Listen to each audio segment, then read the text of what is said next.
은혜와 평강이 함께하기를 기도드립니다.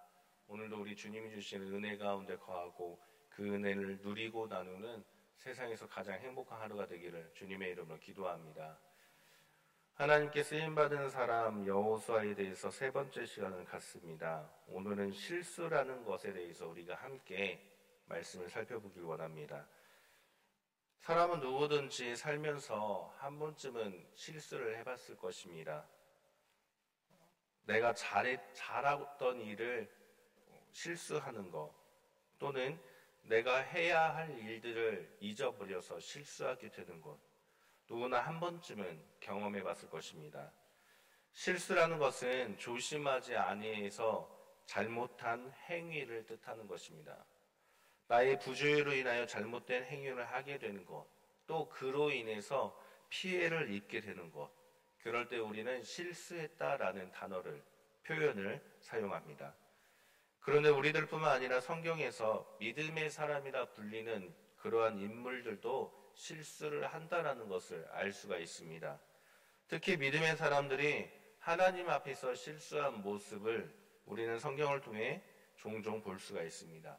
그 대표적인 예가 오늘 본문의 여호수아입니다. 여호수아는 대단했던 사람입니다. 모세를 따랐으며 아무런 기적을 행하지 않았으나 이스라엘 백성들을 이끌었고 또 가나안 땅을 점령한 하나님이 선택한 사람이 바로 여호수아입니다. 하나님이 선택하여서 하나님 나라의 초석을 만든 사람이 바로 여호수아입니다. 이렇게 유명했던 여호수아 역시 인생에서 두 번의 실수를 하게 됩니다. 여호수아가 실수한 것이 무엇인가? 여호수아서를 읽다 보면 첫 번째, 아이성을 점령할 때 여호수아는 실수를 하게 됩니다. 요단강을 건너 여리고성을 무혈 입성했던 이스라엘은 여리고성보다 작은 아이성을 공략하게 됩니다. 그러나 이때 아이성 공략에 실패하여서 크게 패하게 됩니다. 여기에는 이제 여러 가지 원인으로 해석을 할 수가 있습니다만 크게는 두 가지로 볼 수가 있습니다. 하나는 하나님께서 이스라엘에게 모든 것을 멸하고 재산을 가지지 말라라고 말씀하였으나 아간이라는 인물이 노략물을 탐하게 되어서 아간의 이러한 범죄를 공동체의 범죄로 보고 아이성을 패하게 했다라는 원인이 첫 번째 이유입니다. 그리고 또 다른 두 번째 이유는 바로 여호수아 때문입니다. 왜냐하면 여호수아는 모든 일을 진행할 때마다 하나님께 여쭤보았고 하나님의 하라는 대로 행하였으나 아이성을 점령할 때만은 하나님께 묻지 않고 하나님의 방법이 아닌 인간의 방법으로 아이성의 크기가 여리고성보다 작았기 때문에 인간의 전략적인 방법을 이용하여서 점령하고자 시도를 했던 것입니다. 그리고 그 결과는 처참하게 패하여 후퇴하였다라고 성경에는 기록하고 있습니다. 여호수아의 두 번째 실수는 오늘 본문 기브온 족속과의 협약입니다. 오늘 본문의 상황은 하나님께서 여호수아와 함께 하심으로 이스라엘 백성들이 승승장구를 한다는 소식이 퍼져나가게 되었습니다. 이에 가나안 땅에 거하는 족속들이 연합하여서 이스라엘과 싸우자라고 모였고 그 중에 약하고 소수인 기브온 민족은 이스라엘과 싸워야 할지 아니면 이스라엘 편에 서야 할지 고민을 하게 되었습니다. 그리고 기브온 족속이 선택한 결과는 이스라엘 편에 서는 것이 우리에게 더 안전하다라는 결론을 내리게 되었습니다. 그래서 이들은 이스라엘 백성들과 협약을 맺기 위해서 한 가지 꾀를 내었던 것입니다. 자신들이 가나안 땅에 살고 있는 기브온 족속이라는 것을 알게 되면 이스라엘 백성들이 자신들과 협약을 하지 않게 될 것이 뻔하니까 아주 먼 나라에서 협약을 맺으러 온 사절단처럼 여호수아를 속이자라는 꾀를 내어서 협약을 맺는 것을 시도했던 것입니다. 어찌 보면 여호수아 역시 속아서 협약을 맺게 된 것입니다. 여호수아야말로 한편으로는 피해자다라고 생각할지도 모릅니다. 그러나 성경은 분명하게 속아 넘어간 여호수아의 잘못이다라고 그렇게 해석을 하고 있습니다. 왜 그럴까요? 속아 넘어간 것까지도 여호수아의 잘못이라고 왜 그렇게 해석을 하고 있는 것일까요? 그것은 여호수아가 하나님 앞에 큰 실수를 하였기 때문입니다. 오늘 본문 14절 말씀 우리 다시 한번 같이 읽어보겠습니다. 14절 함께 읽겠습니다. 우리가 그들의 양식을 취하고는 어떻게 할지를 여호와께 묻지 아니하고. 아멘. 하나님 앞에서 여호수아의 큰 실수는 기브온 족속의 속아 넘어간 것, 그것이 실수가 아니라 하나님께 묻지 않은 것, 하나님께 묻지 않은 그 자체가 여호수아의 실수이자 하나님 앞에 행한 큰 잘못이라고 성경은 그렇게 해석을 하고 있습니다. 이미 이전에 아이성을 점령할 때도 하나님께 묻지 않아서 실수를 하였던 여호수아는 이번에도 기브온 족속과의 협약을 하나님께 묻지 않았습니다.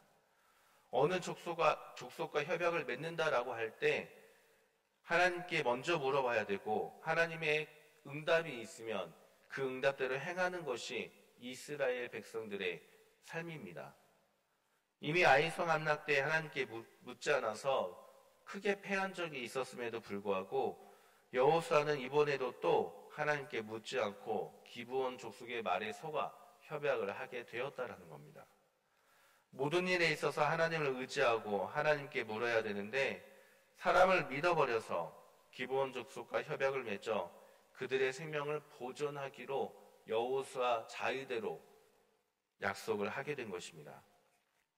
이것이 왜 큰 실수인가 하면 하나님께서는 이미 광야에서부터 가나안 땅을 점령할 때 모든 생명들을 멸해야 된다라고 말씀하셨기 때문입니다. 여호수아는 단순히 하나님께 묻지 않은 것 외에도 하나님의 하신 말씀을 잊어버리고 기브온 족속과 협약을 맺게 되었다라는 겁니다. 이렇게 여호수아는 그의 일생에서 한 번도 아닌 두 번의 실수를 하게 됩니다. 그리고 그 두 실수의 공통점은 하나님께 묻지 않고 사람의 말을 믿고 그 사람의 방법대로 선택하여 행하였다라는 것이 여호수아의 두 번의 실수의 공통점입니다. 우리보다 더 큰 실수를 한 여호수아, 그럼에도 불구하고 하나님은 왜 여호수아를 선택하여서 하나님 나라를 만드는 데 사용하셨을까요? 실수함으로 인해서 가나안 땅을 멸하라고 했던 하나님의 계획이 기브온 족속과의 협약을 통해서 틀어졌음에도 불구하고 하나님은 왜 여호수아를 선택하고 계속해서 하나님 나라를 만드는 데 사용을 하셨을까요? 그 이유는 여호수아는 실수를 한 것으로 그친 것이 아니라 그 실수를 교훈으로 삼고 두 번 다시는 실수하지 않으려고 노력하는 삶을 살았기 때문입니다. 이 이후에 여호수아는 하나님께 물으면서 하나님의 뜻대로 선택하고 따르게 됩니다. 이 이후에도 다른 족속과 협약을 맺게 될 때 여호수아는 하나님께 물어보게 되는 것입니다.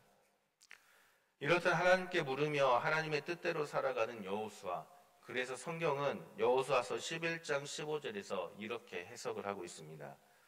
여호와께서 그의 종 모세에게 명령하신 것을 모세는 여호수아에게 명령하였고 여호수아는 그대로 행하여 여호와께서 모세에게 행하신 모든 것을 하나도 행하지 아니한 것이 없었더라.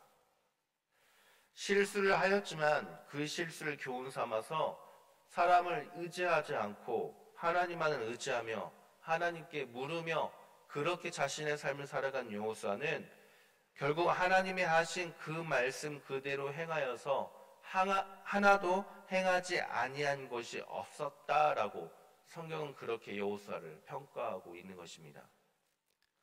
사랑하는 성도님들, 우리는 모두가 다 실수를 합니다. 그런데 중요한 것은 실수에 머무르는 것이 아니라 그 실수를 다시는 하지 않으려고 노력을 해야 하는 것입니다. 하나님 앞에 실수를 하지 않기 위해서는 결국 내 생각과 내 기준으로 하나님은 이렇게 판단하시겠지라고 판단하는 것이 아니라 하나님의 말씀 그대로 내 생각과 기준을 버리고 살아가야만 하는 것입니다. 여호수아가 하나님의 계획이 틀어질 정도로 큰 실수를 하였음에도 불구하고 하나님께서 계속해서 여호수아를 선택하고 사용하신 이유는 자신의 실수를 교훈 삼아서 자신의 판단을 버리고 오직 하나님의 말씀을 이루고자 하나님만 의지하며 하나님께 물으며 그렇게 살아갔다라는 사실을 우리는 기억해야만 합니다. 사랑하는 성도님들, 신앙생활을 하면서 이 세상을 살아가면서 우리는 참 많은 실수를 하지만 그럼에도 불구하고 우리가 하나님께 여쭤보고 하나님의 판단대로 우리가 살아간다면 하나님의 말씀을 이루어감으로 우리의 모든 실수를 하나님께서 덮으시고 이끄신다는 사실을 우리는 기억해야만 합니다. 그래서 훗날 우리의 자손들이 믿음의 세대들이 우리를 평가할 때 그 권사님은 하나님이 명하신 모든 것을 하나도 행하지 아니한 것이 없었던 분이셨다라는 그 평가를 받을 수 있는 성도님들 되시기를 주님의 이름으로 소망합니다. 오늘도 주님의 말씀을 이루어가며 주님만을 의지하며 주님께 물으면서 주의 뜻대로 살아가시는 행복한 하루가 되기를 주님의 이름으로 간절히 축원합니다. 함께 기도합니다. 하나님 감사합니다.